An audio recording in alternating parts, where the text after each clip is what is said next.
The feed is live. No one was looking for anything unusual, just routine satellite coverage over open water. Then, one frame doesn't match the last. Shipping lanes steady, weather normal, coordinates unchanged.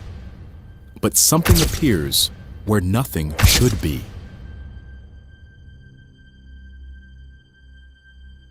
Frozen symmetry. Between frozen mountain ridges, something keeps appearing in satellite images. At first, it blends into the ice, just another shadow cast by uneven terrain. But the angles don't soften. They hold. A triangular face rises from the snow. Too clean, too defined to feel random. No one was looking for structures there. The scans were routine, measuring ice movement and surface shifts. Yet frame after frame, the same shape interrupts the landscape. Glaciers fracture. Wind carves straight lines. That part is known. What's harder to ignore is how proportional it seems. How evenly the sides descend into the white. There are no doors, no visible markings, just symmetry where erosion should dominate. The satellite passes again. The outline remains, and the ice doesn't explain it. Buried wings. In 2020, members of a remote expedition shared images that spread quickly online. They said they had found something preserved in the ice, something shaped like a body. At first, it looked like a natural formation, snowfolds, wind-carved layers, but the outline was difficult to ignore. A torso, extended structures at the back that resembled wings frozen mid-span, a head tilted slightly to one side. No one on site claimed to understand what they were seeing. The cold had sealed everything in place, details suspended beneath a thin crust of frost. Some said it was rock, others a staged discovery. Still, the proportions felt unsettlingly familiar. The images remain. The explanation doesn't. Strawberry feather. Beneath Antarctic waters, researchers weren't searching for anything dramatic. The expedition focused on cataloging marine life along the seafloor, routine sampling, standard documentation. Then the footage surfaced. A bright, almost strawberry-colored body drifted into view. From it extended 20 thin arms, unfurling and curling in slow motion. Not rigid, not mechanical, fluid, coordinated. It wasn't a fossil. It wasn't a rumor. It was identified as Promachocrinus gregarius, a feather star, moving through the dark, like it understood the space around it. Each arm pulsed in sequence, giving the impression of intention rather than instinct. For a moment, it didn't look like an invertebrate. It looked aware. Scientists classified it, named it. But watching it move, classification feels secondary.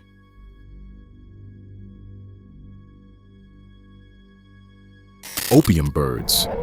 No one filed an official report. The name surfaced in fragments, shared between explorers and passed along online. Opium birds. They're described as towering shapes nearly 3 meters tall, bodies covered in dense white wool instead of feathers. Not perched, not grounded, suspended slightly above the surface, as if the snow itself refused to hold them. At first, it sounds like exaggeration. Isolation does that. The Antarctic emptiness bends perception, but the accounts repeat certain details. The stillness, the way they tilt their heads when spoken to, the unsettling sense that they understand the words directed at them. No physical specimen, no confirmed footage beyond distant shapes.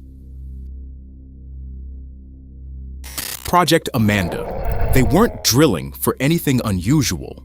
The borehole was part of a scientific program cutting nearly 2,700 meters through Antarctic ice to study trapped climate records. Layer after layer came up as expected. Compressed snow, ancient air, frozen time.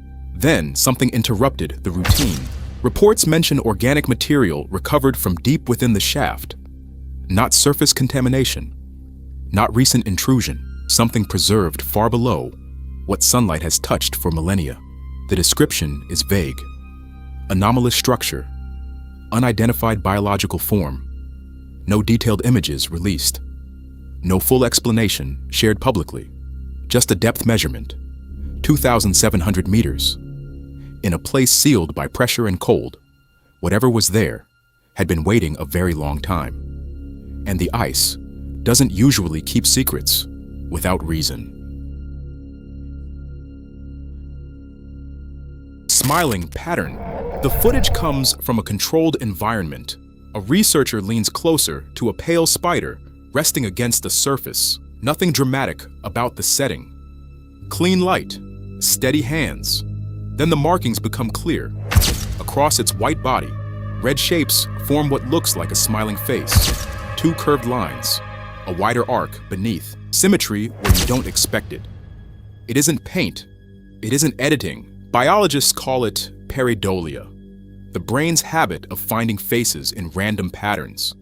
We do it with clouds, with shadows, with stone. This time, it happens on living tissue. The spider doesn't react. It simply remains still, while the illusion does the work. There's nothing supernatural in it. Still, the smile feels directed. Drain emergence. It's a normal bathroom, tile, sink, the kind of place you don't expect movement from. Then something shifts inside the drain. A pink mass begins to rise slowly, pushing upward through the metal grid. It glistens under the light, thick, wet, expanding in small pulses, as if responding to pressure from below. The camera doesn't shake.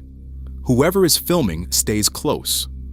Plumbers later suggest biofilm buildup, mold colonies, organic residue reacting to moisture and airflow. That explanation fits the environment. What doesn't fit is the timing. The way it surfaces gradually, then settles, almost like it's adjusting to exposure. No lab report confirmed its composition.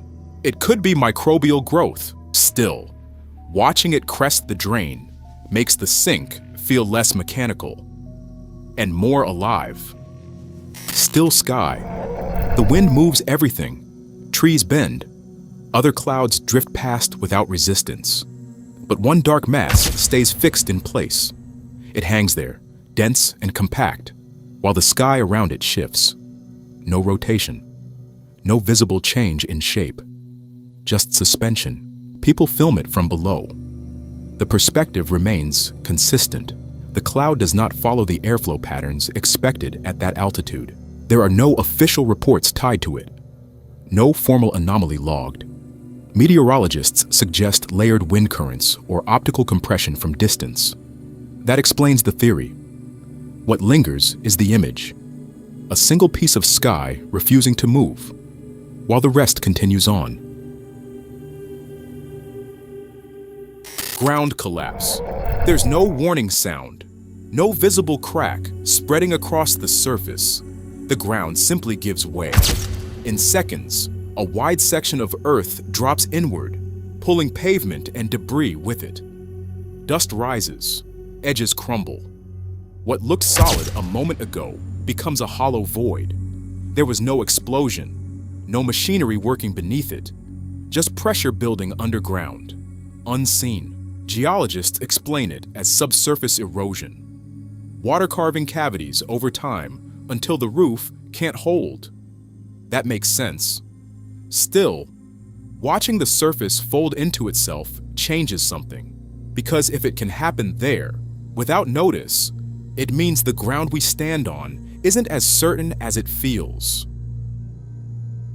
Empty swing. It's a quiet yard near Siberia. Night air, no traffic, no voices. The camera points toward a hanging chair in the middle of the patio. It isn't moving. For a few seconds, nothing changes. The frame stays steady enough to see there's no visible wind, no branches swaying, no loose objects shifting nearby. Then, the chair begins to rock. Not violently, just enough to notice. A slow forward motion, then back. The person filming steps closer. The image trembles slightly. There's no one sitting in it. No hand enters the frame. No explanation appears. The movement continues on its own, steady and measured, and the yard no longer feels empty.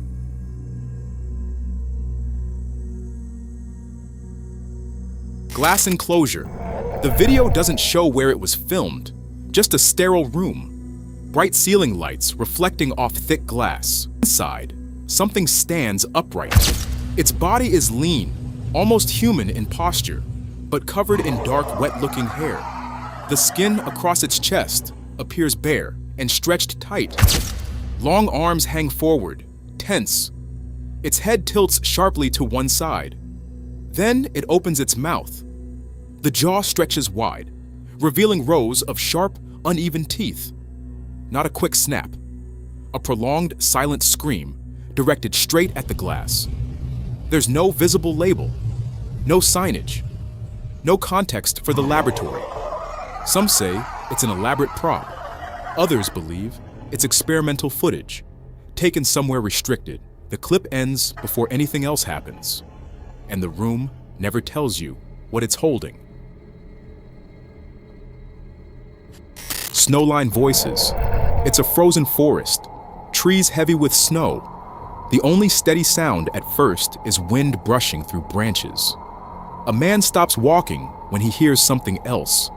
Faint, human, calling out in Russian, using a tone that feels familiar, almost welcoming.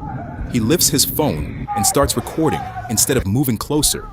The voice repeats, not shouting, not distressed, just inviting. He doesn't respond. He doesn't step forward. Minutes pass and the sound shifts. The cadence breaks. The pitch bends slightly, stretching in ways that don't feel natural anymore. He stays where he is. Mountain cage. The video was filmed in a snowy forest somewhere in the US. The camera shakes slightly, breath visible in the cold air. On a rocky slope, two large white fur-covered figures stand on either side of a wooden cage. Their bodies are bulky, almost bear-like, but they move upright. Each grips the bars with long arms, steady and deliberate. Inside the cage, a darker shape sits low, partially obscured by the wood and metal. The landscape behind them stretches into endless forest and frozen hills. No buildings, no visible vehicles, just wind and distance. The people filming whisper in Spanish, unsure whether to move closer or stay hidden. The figures don't look toward the camera. They remain focused on what's inside the cage. Window mimic. It starts outside a house at night. The porch light barely reaches the yard. Near the wall, there's a decorative deer silhouette. Metal, flat, meant to blend with the garden. But something about the shadow beside it feels off. The camera zooms slightly. What looked like part of the decoration shifts almost imperceptibly. The outline thickens. The antlers angle differently than they should. Then it moves. Not upright, not gracefully. It drops abruptly, collapsing into a lower posture and sprinting away on four limbs. Too fluid to be metal. Too fast to be staged in that moment. There's no clear species match. No visible costume seams. Just a form that briefly pretended to be something harmless. And for a second, it was watching from the window.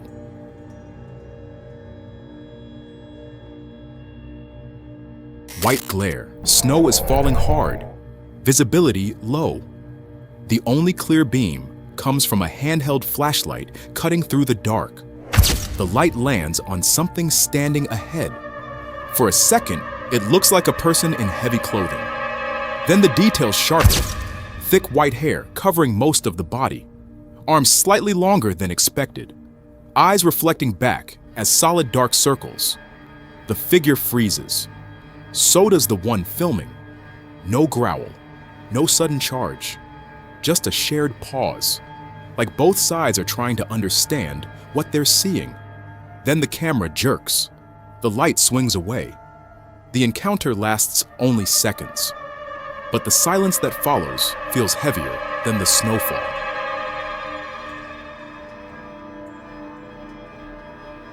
Roadside standoff. It's a rural road at night. Headlights fixed on two pale figures standing ahead. They're thin, almost skeletal in posture, with long limbs that hang lower than expected.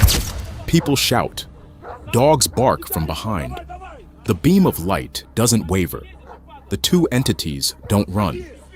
They shift slightly, but there's no panic in the movement. No attempt to disappear into the dark brush beside the road. Just stillness, broken by small, animal-like adjustments of their arms. A shot rings out, then another. The sound echoes across the pavement. The figures remain where they are, facing the vehicles, as if trying to understand what surrounds them. And for a moment, it feels less like a chase and more like a confrontation neither side expected. Traffic stop. It's a routine roadside detention. A woman stands beside a patrol car, hands visible, an officer positioned close to her.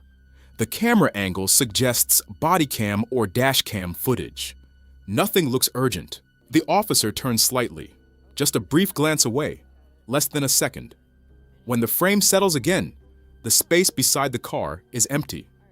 No door opens. No running footsteps. No sudden blur crossing the screen. The pavement remains still. The patrol lights continue flashing against the metal surface. The officer pauses, confused, scanning the immediate area. There's nowhere obvious to hide. No nearby structures, no visible escape route within that fraction of time. One moment, she's there. The next, the spot is vacant, and the footage offers no transition between the two. Your registration is what the? Sarah? What the heck? Terminal gap. It's a crowded airport terminal. People moving in every direction. Rolling suitcases, boarding calls echoing in the background. The camera captures the flow from above. At first, nothing stands out. Travelers cross paths, merge, separate. Normal movement. Then, in the middle of that motion, a person simply isn't there anymore. No collision, no obstruction. One frame shows them mid-step. The space is filled by strangers continuing forward. It happens more than once. There's no visible cut. No obvious glitch in lighting or perspective. The crowd density stays consistent, but certain figures fail to exit the frame the way they entered it. In a place built on constant transit, disappearance shouldn't be possible. Yet for a fraction of a second, the terminal seems to erase people without resistance.